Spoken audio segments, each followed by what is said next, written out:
so hard. Now everything is easy 'cause of you. Hi everyone, welcome back to Thoughts for Rent, Realtors Keeping It Real. I am Ireland and with me is Jenni McKenna, keeping it real, baby. And Jenni always likes to say owner broker, McKenna Property Management. I'm and the she always likes owner to broker.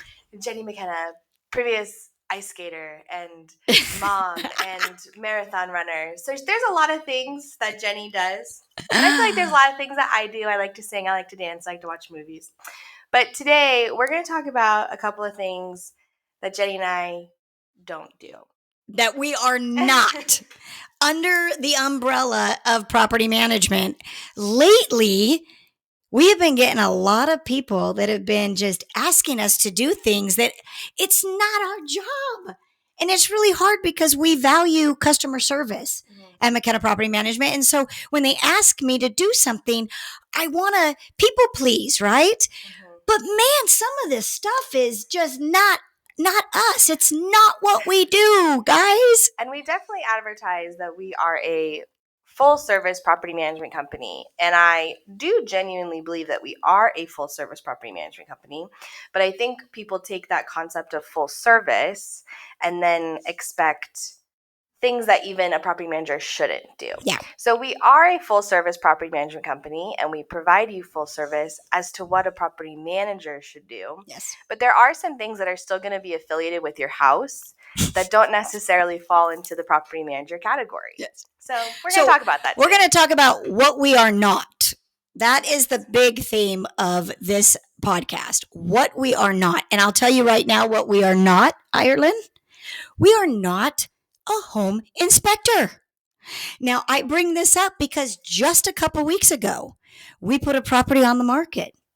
We walked the property. We told the owner, we gave him a big list of everything that needed to get done to get the property to look good for the market, to attract a tenant so that we could get an application. We secured the resident into the property. At McKenna Property Management, the resident does have a 30 days assessment form to fill out.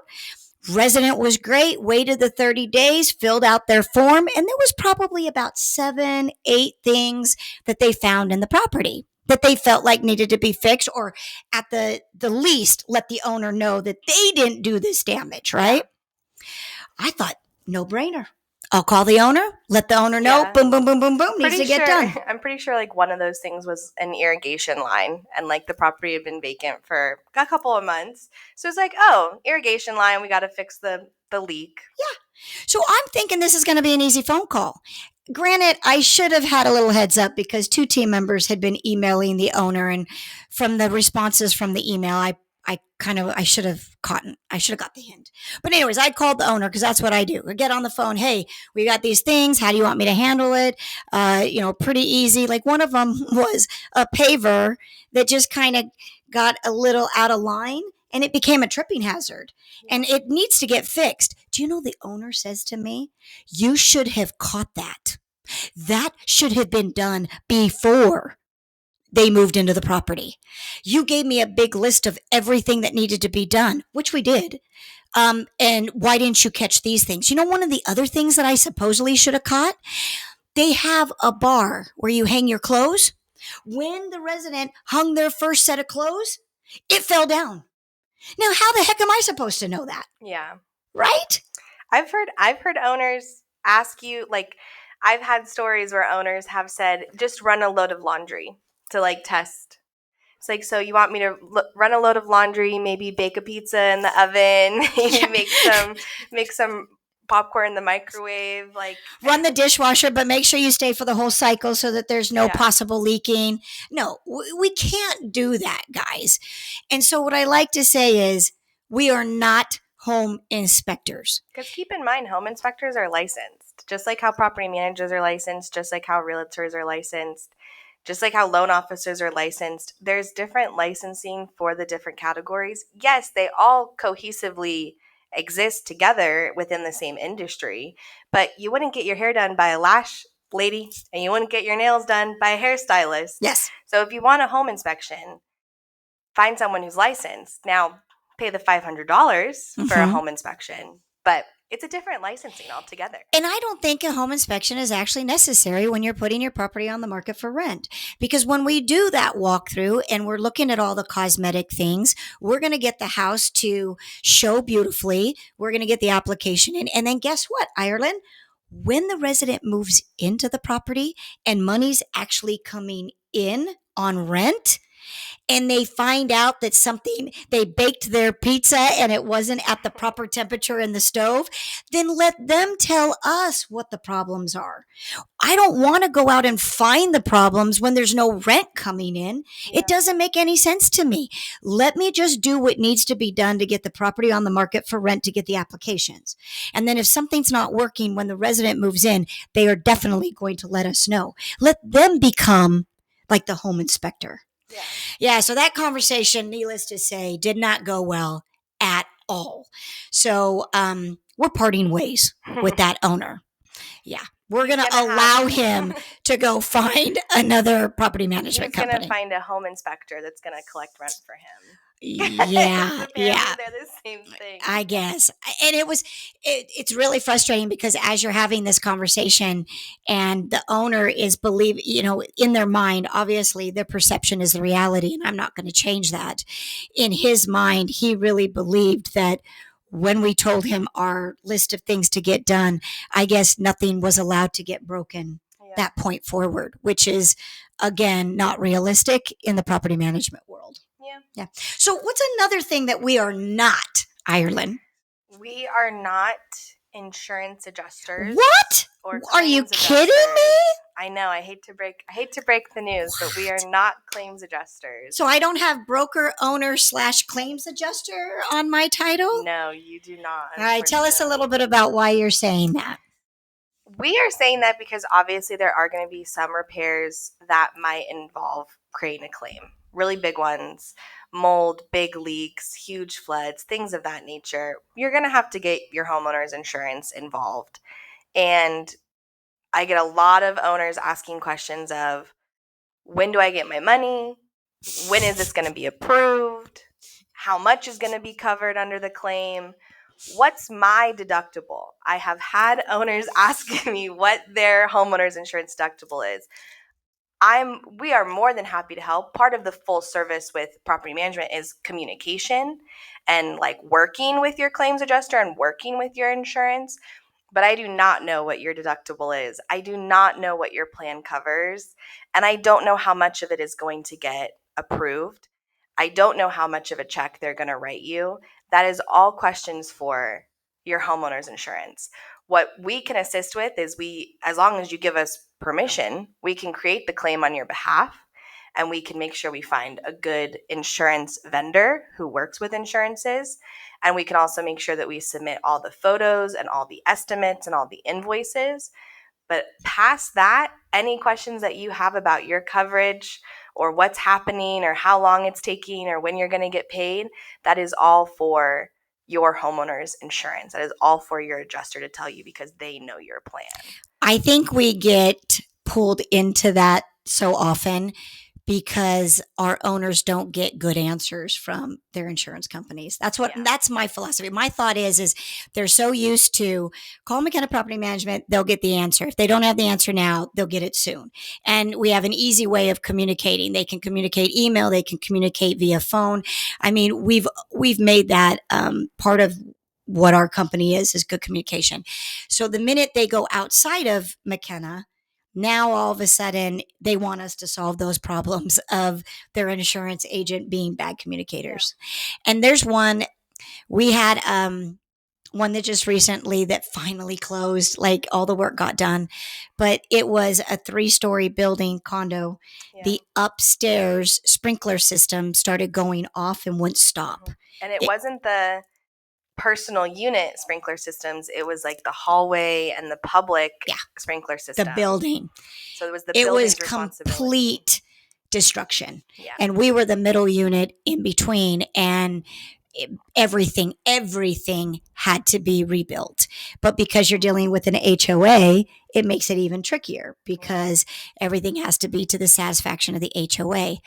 I cannot tell you how many phone calls, emails we got asking questions about things that were HOA issues. Yeah. Questions about how much money are they going to get, questions about what is actually going to get taken care of.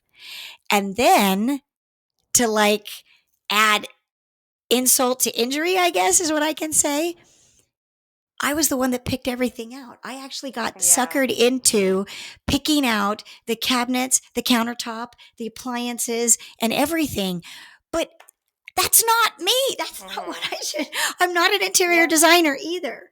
So if this is your unit and it got destroyed, I think that you should be the one that fixes it up. And in that same example, again, just circling back to the idea that we are full service, we needed to send out the vendor to get the rebuild estimate, and I was reaching out to multiple vendors who kept turning me down, saying that they don't have the licensing to work on 3-story buildings.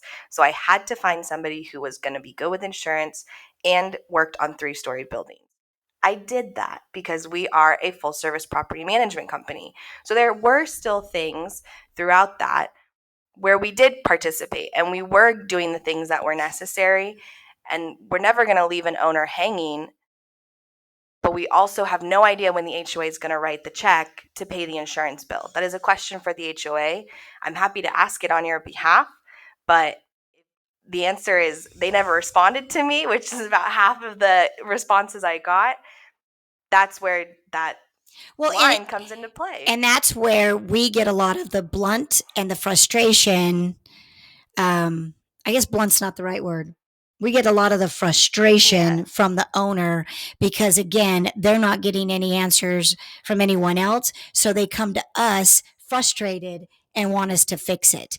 And we're going to do everything we can to fix it. I mean, I picked out the cabinets. I picked out the countertops. I did a darn good job, by the way. We met with the HOA board. Exactly. So we did it. It's just, I guess what I'm trying. The answers cannot come from us sometimes. I'm just more or less saying we are not the insurance. Yes.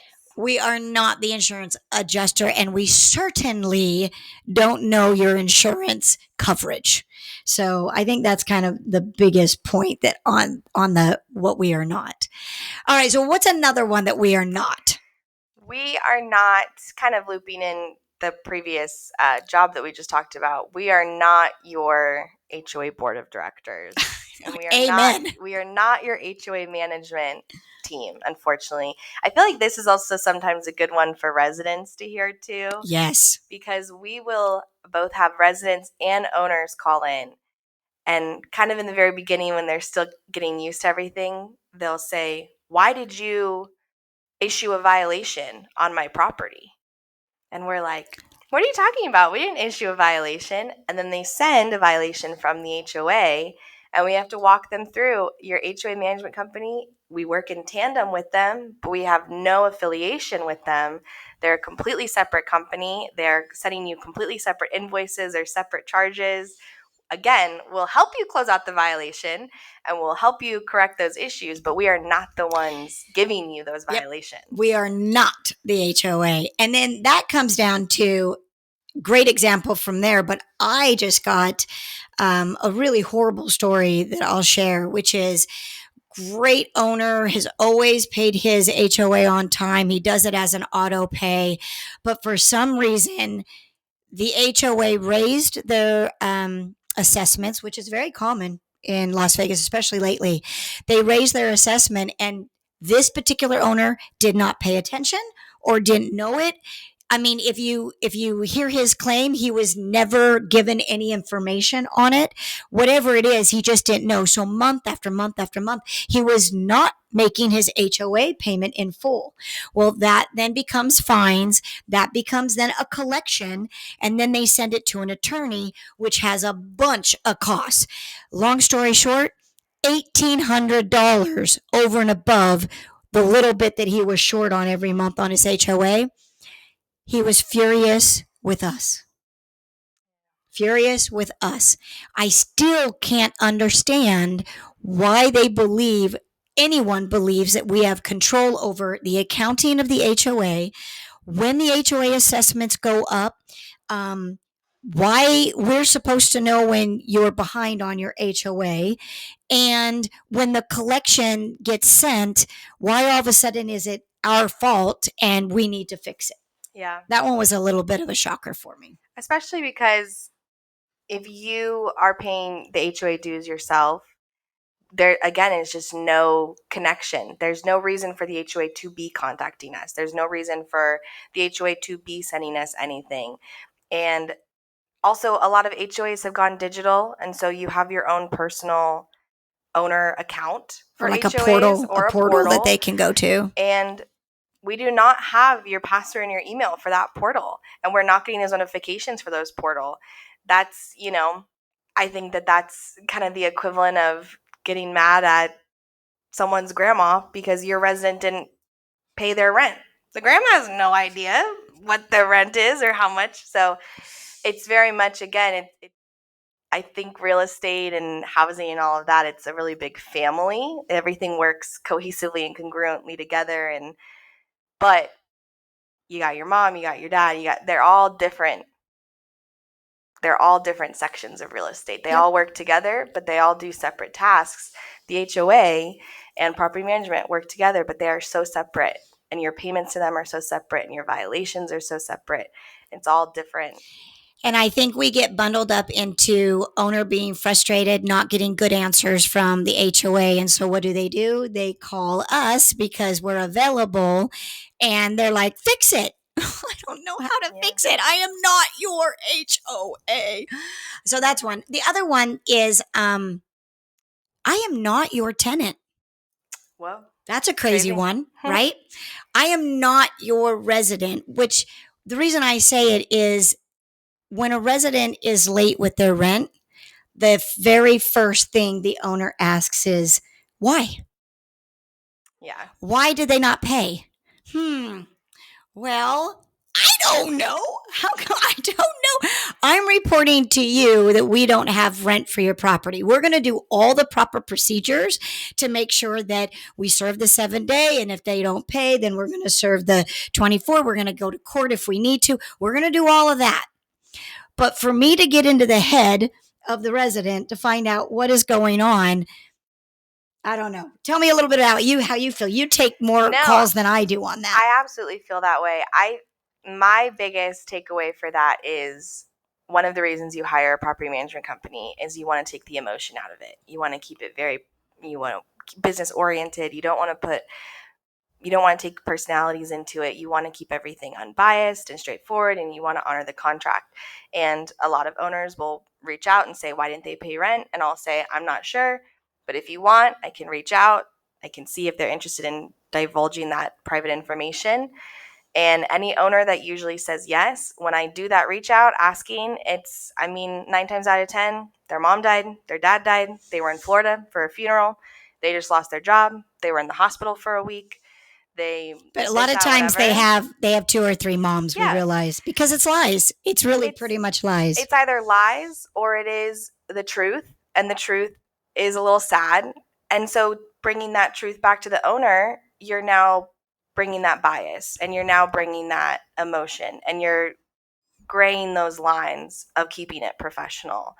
And so my advice to owners is, I understand that we might want to know what's going on, but sometimes that's going to get in the way of honoring the contract. We just had an owner who wanted to know why was getting complaints from a neighbor, and they swore up and down that this resident was just the worst resident in the world, and they demanded that they walk through the house. So we gave proper notice and we performed a site evaluation. It was the most beautiful, most clean house I've ever seen in my entire life. I know. And it was embarrassing. It was embarrassing to walk through this home after they kicked and screamed saying that these were the worst people ever, and it was one of the cleanest homes I've ever been in. And very respectful. Very respectful. Yeah. They weren't even home for the evaluation. They gave us access to walk the property without them being present. They were responding to us. They've never been late on rent, but these owners were just absolutely determined that these people were horrible because of something that their neighbors were saying, and they blurred those lines,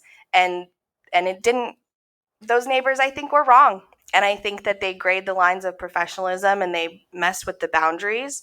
And as a result, it absolutely affected the relationship between them and the resident. And with a fantastic resident paying rent on time, that resident is not going to stay there and they're going to move. And so we're going to have a vacancy. And who knows if the next person, that moves in is going to be as good as what that particular resident is. And if the resident will never avoid and will never ignore red flags, we'll always, bring them into consideration. But sometimes it is also, if they pay on time, if they're putting in reports on time, if the site evaluation comes back positive, just honor the contract. Don't ask these inner questions of why. Yeah. I had a neighbor reported that somebody's car got their window smashed. And they were like, why? I had to reach out to the resident. And then the resident said, I got into a huge fight with my boyfriend and he smashed my car, but the house is fine. And it's like, why did you want to know about their car? So I get that they want to know. Yes. But the outcome of knowing does not have a good next step. Yes. There's not a good next step after knowing. So what I always like to say is we are not therapists. Yes. We're not therapists. We're not detectives. No. And we're not police. We don't need to know all the details of why the window got smashed. We don't need to know that there was a fight, that occurred or that, whatever's going on. What we care about is the property. And when somebody's not paying rent, we're going to either get them to pay rent or we're going to get them out. It's pretty simple. If there's red flags, of course, we're going to go check the red flags, but we're not going to dive deeper into analytics and therapist talk and how do we help them? No, we don't.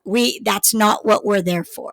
Exactly. So I think Ireland's hit it on the head where under property management, there's a lot of other different careers or licenses that kind of just, it's like the little spider web effect. We're all intertwined.